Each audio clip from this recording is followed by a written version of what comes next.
Hay libros que uno lee con la certeza tranquila de haber encontrado algo necesario. No necesario en el sentido de la urgencia o la obviedad, sino en ese otro sentido más difícil de articular, el de las obras que llenan un espacio cuya forma exacta uno no sabía que conocía hasta el momento en que algo lo ocupa. La Casa de los Ecos Vacíos es, en mi lectura, una de esas obras. Y lo es no porque sea perfecta, no lo es, como ningún libro verdadero lo es, sino porque tiene la valentía de ser honesta con sus propias grietas. Cuando Tomás Verlaine cruza por primera vez el umbral de la casa materna, el lector no sabe todavía que lo que está leyendo es una arqueología. La novela se presenta con la apariencia de una historia de regreso, un hombre de 34 años que vuelve a un lugar del que escapó, una relación que acaba de romperse, una madre que envejece en el silencio de siempre. Y eso es exactamente lo que es.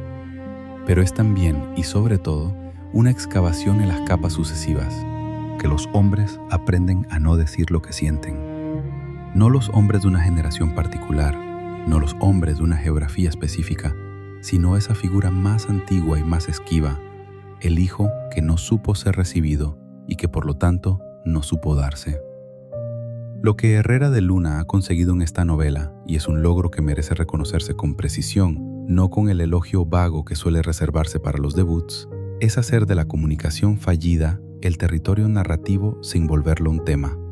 La incomunicación no es aquí el asunto de la novela, es su atmósfera, su textura, el aire que los personajes respiran y que Tomás aprende, muy despacio y a un costo que el libro no minimiza, a llamar por su nombre. Hay autores que escriben sobre el silencio y lo llenan de ruido.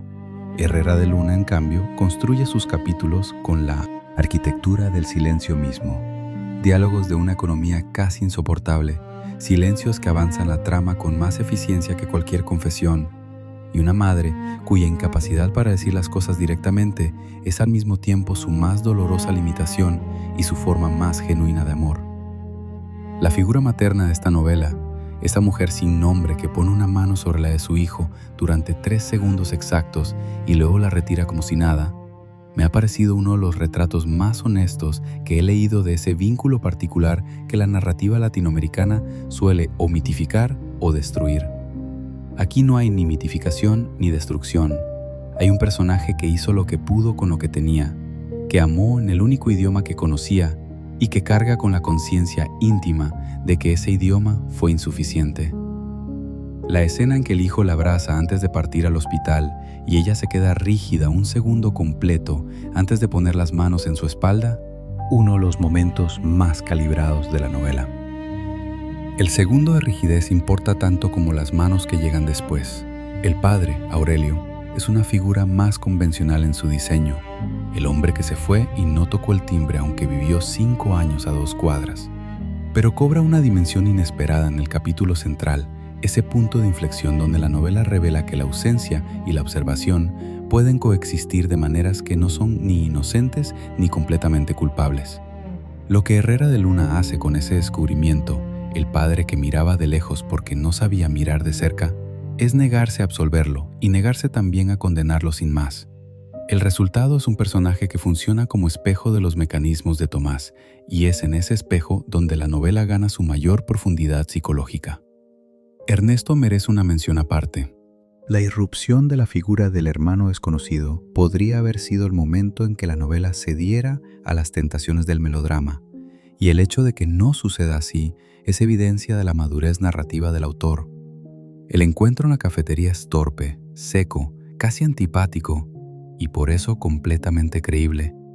2 hombres que comparten una herencia genética y emocional que ninguno eligió, que se miran con la desconfianza de quienes se reconocen en lo que no les gusta de sí mismos, y que sin embargo deciden, sin dramatismo y con la torpeza de quienes aprenden un idioma nuevo, empezar.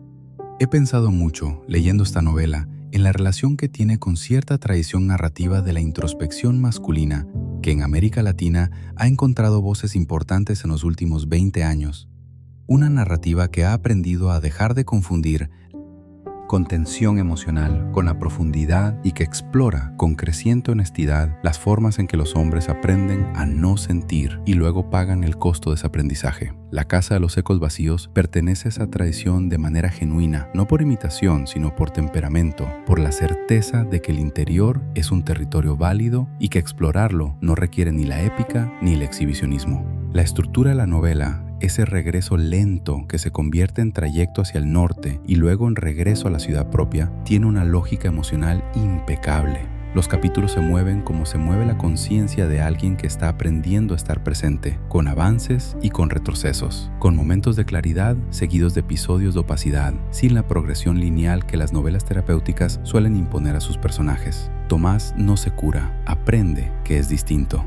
Y esa distinción que la propia madre del protagonista articula en uno de los mejores diálogos del libro es la apuesta ética central de esta novela.